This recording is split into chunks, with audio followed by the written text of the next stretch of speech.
Bonjour et bienvenue encore dans cette vidéo dans laquelle je vais beaucoup plus développer un courant électrique. Comprendre c'est quoi un courant électrique. Et un courant électrique, c'est tout simplement un déplacement des électrons au sein des matériaux conducteurs.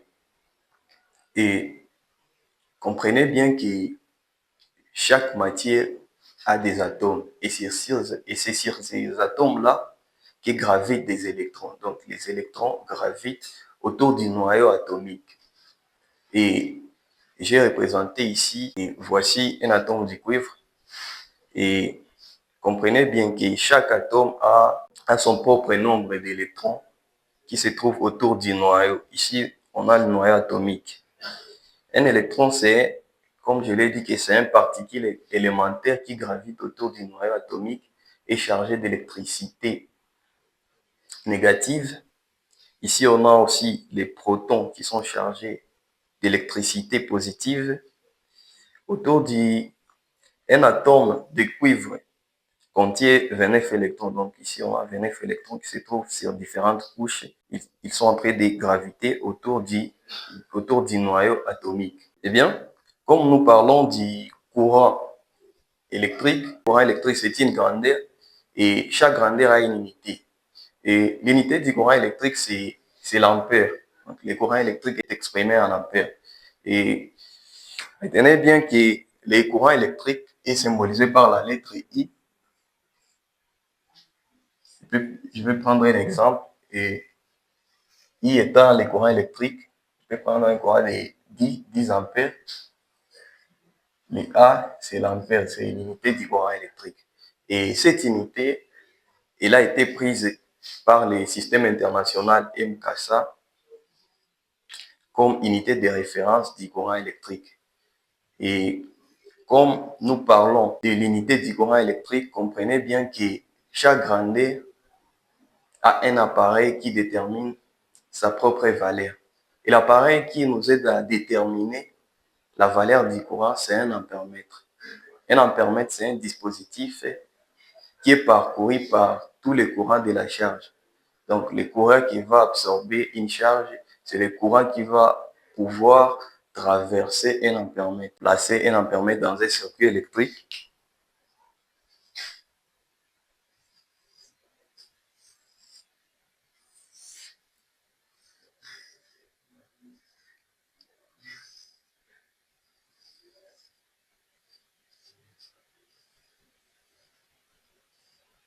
Ici, ma charge, c'est une résistance.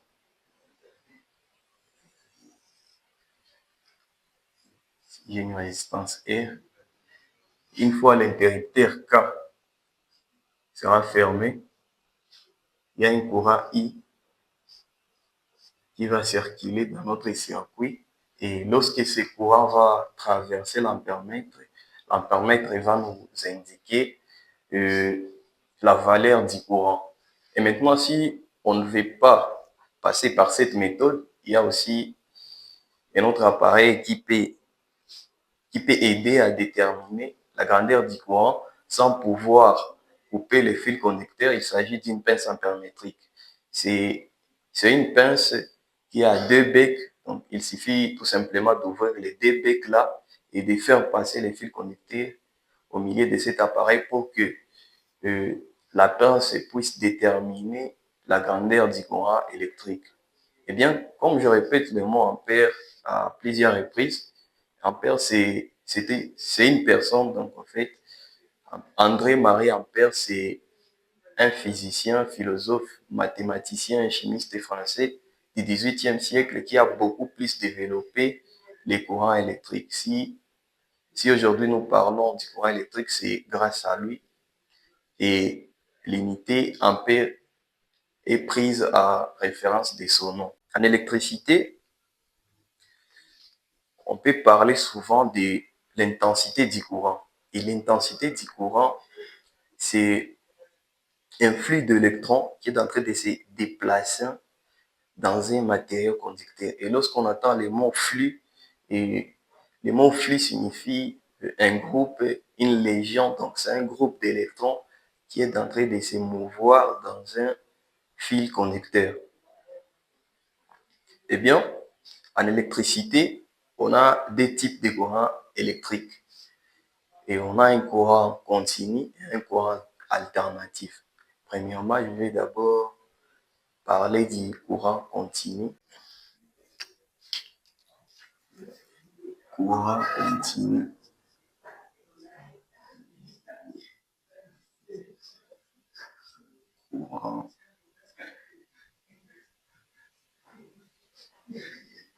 Courant continu. Le courant continu, en anglais, il est abrégé par DC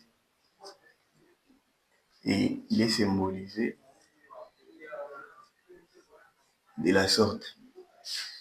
Sa représentation.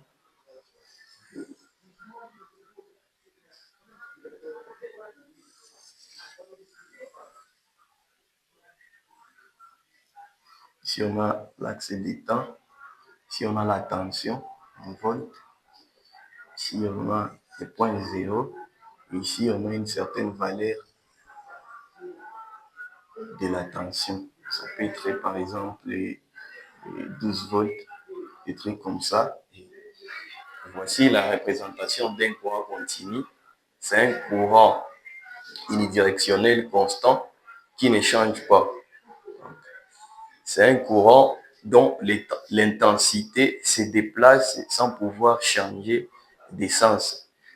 C'est un courant qui se déplace de la borne positive vers la borne négative. Par exemple, si je dessinais un petit schéma, si j'ai une pile, la borne est positive et ici la borne est négative. Si j'ai mon interrupteur, si j'ai une lampe,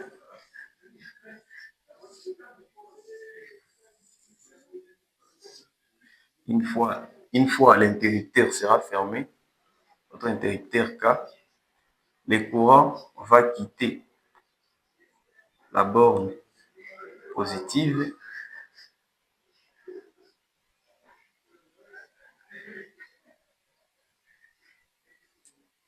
vers la borne négative. Voici notre courant I. Et en bref, c'est ça l'essence de déplacement d'un courant continu. Et c'est un courant qui peut être généré, par exemple, grâce à une pile, une batterie, une cellule photovoltaïque, un générateur, etc. Et c'est un courant utilisé à circuit à basse tension, mais aussi il est plus employé en électronique et dans les appareils électroniques.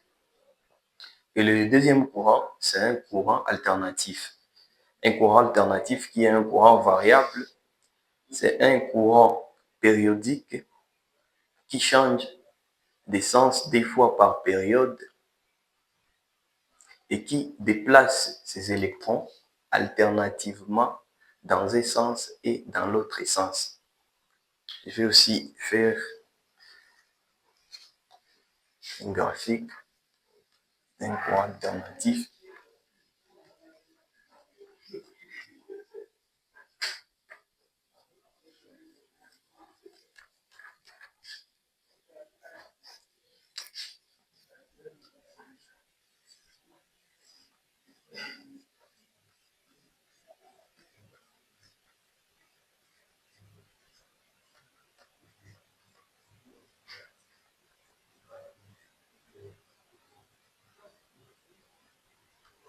Alternatif et en anglais est abrégé par AC. Il est symbolisé de la sorte alternatif. Je vais pouvoir dessiner le graphique d'un courant alternatif.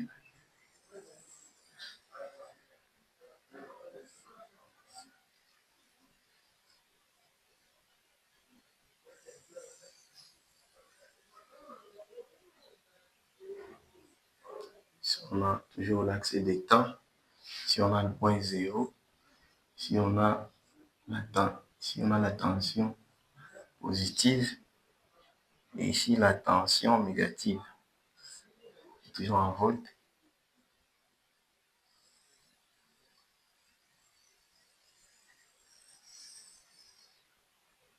Et voici l'onde électrique qui vient d'effectuer un cycle complet, parce qu'ici on a l'alternance positive et là l'alternance est négative. Et lorsque l'onde vient de faire un cycle complet, on parle maintenant d'une période. Si on a une période T, si on a une période T, et maintenant c'est courant alternatif, c'est un courant qui est beaucoup plus utilisé dans les transports d'énergie à longue distance. Et c'est un courant aussi qui peut être élevé ou soit abaissé à l'aide d'un transformateur. Donc, c'est un courant aussi que l'on peut trouver à la maison, par exemple, dans une prise. Et dans une prise, on n'a pas besoin de respecter la polarité. On branche une fiche, on branche une fiche dans la prise comme on veut. Ce n'est pas comme en DC, là, on doit respecter la polarité. En bref, c'est ça la différence entre les deux courants, entre les courants alternatifs et un courant continu. Et je vous dis merci d'avoir suivi cette vidéo. Et j'espère que ça vous a plu. Si c'est le cas, n'hésitez pas à liker et abonnez-vous à la chaîne. Et je vous dis encore merci. À la prochaine vidéo.